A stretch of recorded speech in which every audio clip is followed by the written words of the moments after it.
Banaskantha special operation group એટલે કે એસઓજીની ટીમે ધાનેરાના સામરવાડા નજીકથી ચોરીના 2 મોટરસાઇકલ અને 4 મોબાઈલ સાથે પંજાબના 2 શખ્સોને દબોચી લેવામાં મોટી સફળતા મેળવી છે।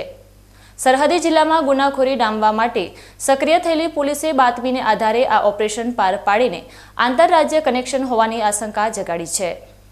પાલનપુર તાલુકા પોલીસ મથકની હદમાં જ્યારે લોકલ ક્રાઇમ બ્રાન્ચનો કાફલો પેટ્રોલિંગમાં હતો ત્યારે મળેલી એક ચોક્કસ બાતમીએ પોલીસને એલર્ટ કરી દીધી હતી। બાતમીના આધારે માલણ ગામ પાસે વોચ ગોઠવી રહેલી પોલીસે જ્યારે શંકાસ્પદ રેનોલ્ટ ડસ્ટર ગાડીને આંતરી ત્યારે અંદરથી મધરાનો મોટો જથ્થો મળી આવ્યો હતો।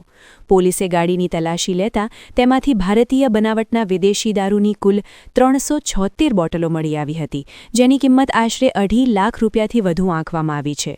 આ ઓપરેશનમાં પોલીસે રાજસ્થાનના પાલી જિલ્લાના રહેવાસી મહાવીરસિંહ રાજપૂતને રંગે હાથ ઝડપી પાડ્યો છે।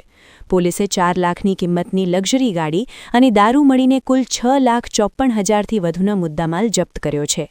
દારૂ મંગાવનાર અને મોકલનારના નેટવર્કને તોડવા માટે હવે પાલનપુર તાલુકા પોલીસે કાયદેસરની કવાયત હાથ ધરી છે।